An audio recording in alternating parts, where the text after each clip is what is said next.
కమ్మలు చాలా బాగున్నాయి కదా! పక్షి కమ్మలనమాట. అట్లనే మన దండ వెంకటేశ్వర స్వామి పెండెంట్ వచ్చింది. సూపరుంది. అండ్ ఇక్కడైతే నేను కొన్ని ఇయర్ రింగ్స్ అయితే ఆర్డర్ చేసుకున్నా. యాక్చువల్లీ ఇయర్ రింగ్స్ అనుకోకుండా హెయిర్ కప్స్ అంటేనే బెటర్ ఉంటుందేమో. యాక్చువల్లీ హెయిర్ కప్స్ ఆర్డర్ చేసుకున్నా అనమాట. నేను ఆన్‌లైన్‌లో మంచిగా చూస్తుంటే నాకు బాగా అనిపించినాయి. ట్రెడిషనల్ డ్రెస్సులకి అట్లాంటివన్నిటికి చాలా బాగుంటాయని చెప్పి అయితే ఆర్డర్ చేసుకున్నా. చూడడానికైతే సూపరున్నాయి. నేను ఈడ రివర్స్ పెడతానా ఏంది ఇది ఇట్లుంది అనుకున్నాను అనమాట. మళ్ళీ అడ్జస్ట్ చేసుకున్నా అనమాట. అది హెయిర్ కప్ అంత పెద్దగా ఉంది కదా, కింద పడిపోకోకుండా వాళ్ళు వెనక సైడు అడ్జస్ట్మెంట్ ఇచ్చింటారనమాట.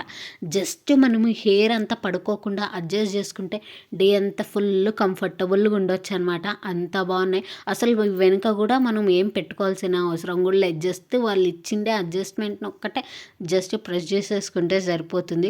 చూడండి అసలు లుక్ అంతా చేంజ్ అయిపోతుంది అనమాట. అంత బాగున్నాయి. నేనైతే నా చిన్న ఇయర్ రింగ్స్ పక్షి ఇయర్ రింగ్స్ కింద నాకు ఇవి బాగా నచ్చినాయి అనమాట. వీళ్ళంతా నేను ఇక్కడ రికార్డ్ చేస్తా అంటే నన్ను ఆట పట్టిస్తున్నారు. అండ్ ఇది ఇంకొక హెయిర్ కప్స్ అనమాట. ఇవి కూడా చాలా బాగున్నాయి. డ్రెస్సెస్ మనం మల్టిపుల్ డ్రెస్సెస్కి అట్లంతా డ్రెస్సెస్ కాకోకుండా ట్రెడిషనల్ వేర్కి అయితే ఇంకా బాగుంటాయి. చీరలకి అలాంటి వాటికైతే చాలా బాగుంటాయి. నక్లీస్ అట్లంతా ఏం వేసుకోకుండా ఒక్కటే పెట్టుకుంటే సూపర్ ఉంటాయి. అండ్ ఇక్కడ చూపిస్తాను.